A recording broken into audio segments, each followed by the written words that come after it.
All right, today we are talking about handcuffs. Probably one of the questions that I get most on the channel is about what type of handcuffs to buy, whether Hinge or Chain are a good idea, what brands are best, and about the overall durability of handcuffs.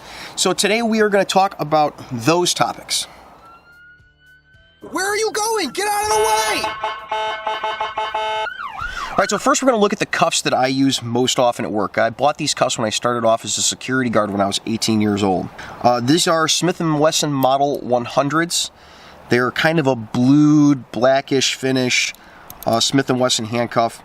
They're riveted together, and then the rivets are kind of ground down off the ends. You can see what they are. Now, the way Smith & Wesson handcuffs work is there's a bow here and ratcheting teeth, right? So they go around a person's wrists and clasp it. And that's pretty much the way all handcuffs operate. They're all pretty similar to each other. And what makes Smith & Wesson different from a lot of other brands is the double locking mechanism. If you don't know, a double locking mechanism is what keeps the bow from collapsing in further when somebody sits into the car or when you're putting cuffs on or leading them around by the cuffs. So to double lock Smith & Wesson handcuffs, you put them on the person and then you slide a little bar over that's inside this little slot. You can see that inside there, and then inside here there's no little bar showing anymore because I slid it over. And then to unlock them, you put your key in, you turn it one way and you hear a little click, and then you turn it the other way and the cuffs come open.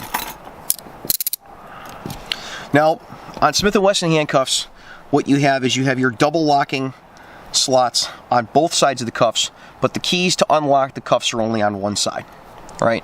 So when you use these, you have to load them into your cuff pouch, key locks together, and into your pouch. So when you take them out, you can take them out and theoretically have them both key locks up to be able to apply to somebody.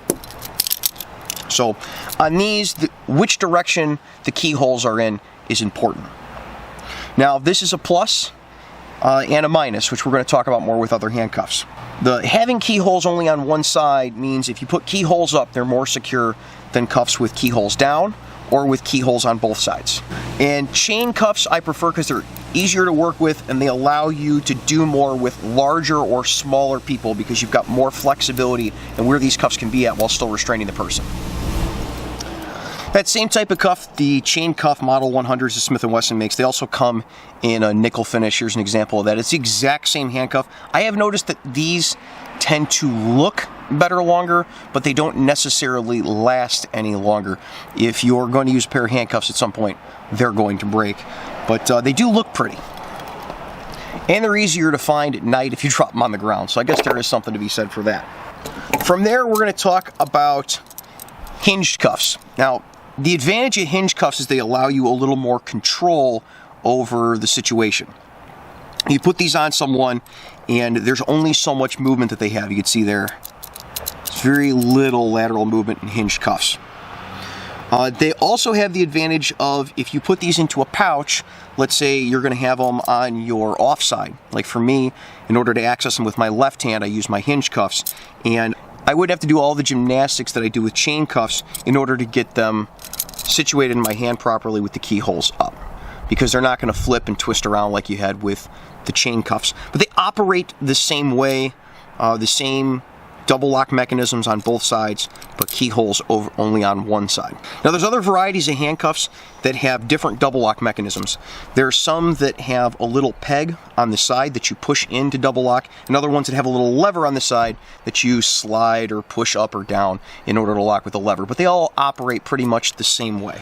Next we'll talk about a brand that kind of took off in the last few years. This is Asp Brand Handcuffs. Asp Brand Handcuffs have a lot of user-friendly features that can be very useful for certain purposes, but of course you always give something up when you get a little more user-friendliness.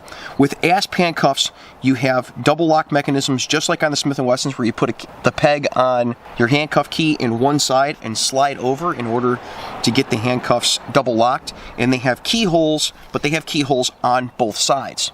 So you don't have to worry about which side of the cuffs is keyholes up.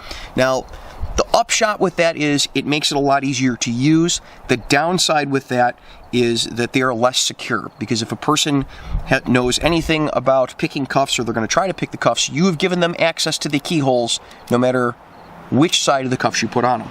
Is this a real thing in real life? Is this something that happens all the time? I tend to think not, that the keyhole issue could be more important for someone in a corrections environment, or if you're going to use these for temporary detainment, you're going to handcuff someone to a wall, like we see in a booking area, or for loss prevention. That could be a real issue, that they're going to have access to those keyholes when you have to leave someone alone. But ideally, we don't want to be leaving someone alone with handcuffs on them. The other issue that I have with ASP handcuffs, and the reason that I don't use them, is that any good handcuffing instructor will tell you that you want to have the person completely in control before you apply the cuffs, right? Now, yeah, that's great in a class, but like so many law enforcement classes that are put on by the companies that make the product, and by people that sit at a desk or have sit at a desk for 15 or 20 years and are now trying to tell you how to do your job, or someone that works in the middle of nowhere that doesn't ever actually arrest people, but now is coming up with the policy on how handcuffs are going to work. That's not how it works in real life, right? I can't count the number of times that I've had to fight someone into handcuffs. And whether you're working with 5 guys or you're working alone, at some point you are going to have to wrestle someone in handcuffs. It happens to me all the time. So the issue with ASP handcuffs that I have is that if you have to fight someone into cuffs, these don't have the same lateral stability in the bow, right? So because this polymer, there's flex to it. Now, could you do that same thing with another set of handcuffs? Like, here's my really old Smith & Wesson cuffs. You couldn't. I guess you'd have to really crank on it to get it over there. These can pop out of alignment. In fact, these are kind of coming out of alignment a little bit. I'm going to have to file that down pretty soon. You get it a little bit out of alignment, but you're never going to be able to get it all the way over like that without almost breaking the handcuff. But ASP cuffs come like this from the factory. You can twist it all the way over and not be able to get it in. So that's kind of a concern with ASP cuffs. The other upshot of these is that they're a little bit lighter for what they are than your Smith & Wesson cuffs. I haven't weighed these, not really interested in weighing them. It only matters how it feels to me anyway. So for a set of Hinged cuffs, the ASP cuffs are going to weigh less, and the chain cuffs are going to weigh a little less than the Hinged cuffs overall for the ASP cuffs and for these, because there's less metal involved. So they're a little lighter, but they're a little bulkier. They're thicker. They don't sit in the same pouches.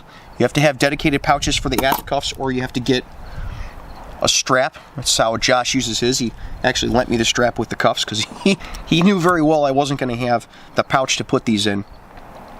But that's ASP. It's not that I don't like ASP. It's just, for me, I would rather have the extra security and the extra ability to use these as a tool to torque people out of a car, or to get people onto the ground. We can talk about handcuffing techniques in further videos, but if your issue is weight and convenience, then ASP might be a good option for you. They also tend to be a little more expensive, so that's something to think about. If we take that to my logical conclusion of things that I would like, we're on to Ridgid Cuffs. I borrowed these Ridgid Cuffs from my buddy Chris, and these things are made by Hiat, right? I think it's Safariland now, but same. These essentially work just like a pair of normal handcuffs, the normal Smith & Wesson or Hiat handcuffs, the chain or the hinge, but there is a big polymer block in the middle here that is extremely solid that keeps these things from moving at all. Now, the upshot of this is to use it for a control technique, like applying it to somebody's hand and then cranking them out of the car, or applying it to somebody's wrist and then cranking them down to the ground. Those work really, really well. And for fighting people into cuffs, these things are fantastic. I mean, this gets you absolute control over the one side of the person's arm, and then a handle to drag them over and apply to the other hand. These things are great for that. The downshot to these is that they're really expensive and they're hard to fit onto your uniform. I would carry a set of these, except that I can't find a basket weave pouch for these, so the pouch wouldn't match the rest of my stuff, so I'd be out of policy for work. The guy who uses these actually puts it into a slash pocket into his vest, so a big like document pocket in his vest. He just slides these in there. Works for him. I like my stuff to be a little more secure, so I wouldn't use them in that fashion, but That's how they work. They're a little more expensive. They're a little heavier. They give you a lot more control. They're a little harder to attach to your equipment. But they work just like any other handcuffs. There's a key upside, so they're pretty secure. These are really secure because there's no way you're going to reach your hand around the cuff to get it in there with your hands in them. And this is an example of your push button double lock. You can see in there's a little peg in that hole. You push onto it to double lock the cuffs. Now everybody always talks about how durable cuffs are. And they say, is this brand more durable than that brand? What's your favorite brand? Yada, yada, yada, yada, yada. And here's what I tell everybody. If you use handcuffs long enough, you will end up having to cut them off of a prisoner. If you use them long enough, they're going to break. They're a mechanical device, and like all other mechanical devices, they will eventually fail. Unlike most mechanical devices, these are specifically designed to never be taken apart. So it's not like you can take it apart and easily oil it or grease it or any of that. I've got a whole video about maintaining handcuffs. I think you should look at that if you're worried about this issue. The key with buying any particular brand of cuffs is to find one that's going to work for you, is made by a reputable manufacturer. Now, right off the top of my head, Peerless, Smith & Wesson, Hiat, all of those are pretty good to go. I haven't noticed any difference between the durability of all of them. I've had to see all of them cut off of people at one point or another, which is a whole lot easier with chain cuffs than it is with these, I can tell you that much. But at some point they're going to fail, and I want to show, because I think people get a little off kilter about whether or not something will break, and they get these ideas in their head that a certain brand or a certain type of handcuff or gun or anything is going to be just unlimited durability, that you can beat on it and do whatever you want on it. This is actually a pair of my boss's handcuffs, and we had a hell of a time getting these off a guy because the key got stuck inside, right? And we couldn't turn it, couldn't get them off. And then once we actually got the cuffs to open, see, I can't get them to open up now. Once we actually got them open and got them off the guy that he had them on, we can't get the key out of the thing. So we got lucky there. We didn't have to cut these off of them. That would have been really entertaining. But they will break. Now, all handcuffs will break. These are Smith & Wesson. These are the ones that I use. I love these things. I don't see any problem with them, but, you know, this guy's been a cop for about 25 years, so these might be 20, 25-year-old handcuffs, and eventually they're going to fail. That's why maintenance is important. But as long as you're not using just the cheapy sheet metal looking handcuffs that are from a company with absolutely no name that you've never heard of before, you're probably going to be fine.